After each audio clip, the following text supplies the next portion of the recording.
When, in the course of human events, it becomes necessary for one people to dissolve the political bands which have connected them with another, and to assume among the powers of the earth the separate and equal station to which the laws of nature and of nature's God entitled them. A decent respect to the opinions of mankind requires that they should declare the causes which impel them to the separation.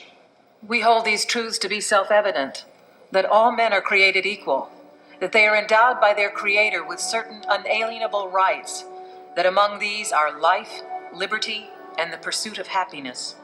That to secure... Author of the Declaration of Independence, of the Statute of Virginia for Religious Freedom, and father of the University of Virginia. This is all Thomas Jefferson, the third president of our United States, wanted on his tombstone. In this week's video, we will discuss Jefferson's legacy, which today can be said is somewhat in jeopardy. In 1762, before he was even 21 years old, Jefferson began his studies of law. By the time he was 25, he would be elected into the House of Burgess, and this alone could be a lifetime achievement one could easily be satisfied with. In 1774, he wrote a summary view of the rights of British America, which was argued that Parliament did not have the right to govern the 13 colonies. This document alone would provide proof that Jefferson was the right man to write the Declaration of Independence. John Marshall, a politician and cousin of Jefferson, was one of the most outspoken deniers of Jefferson's legacy.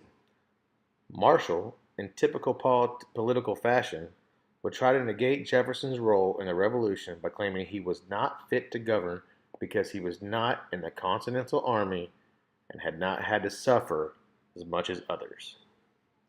Thankfully, this is not common knowledge and did not do a lasting damage to Jefferson's legacy. At the time of the writing of the Declaration of Independence, it was not known by all that Jefferson authored it. The document was considered a collective effort of the entire Continental Congress. It wasn't until 1790 that this was revealed. I think this speaks highly of his selflessness. Him not being concerned with personal fame over the colonists being assured all involved were on board was crucial in the whole country uniting to create a United States. I only wish the same could be said today, in a time where politicians want his or her name attached to every single bill they passed. One need not look any further than the different budget proposals of this year alone. I still, personally, feel that Jefferson's legacy today remains intact in history. Sadly, though, as I stated before, his legacy on politics is ignored by his predecessors.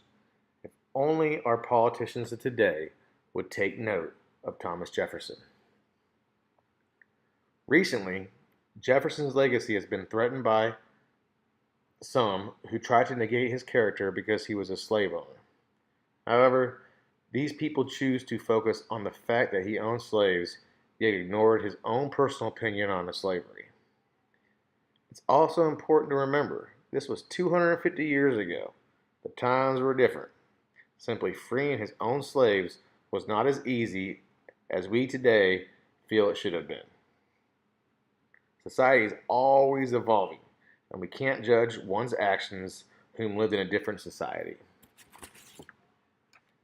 Thanks to Jefferson's respect for history and his desire to preserve it,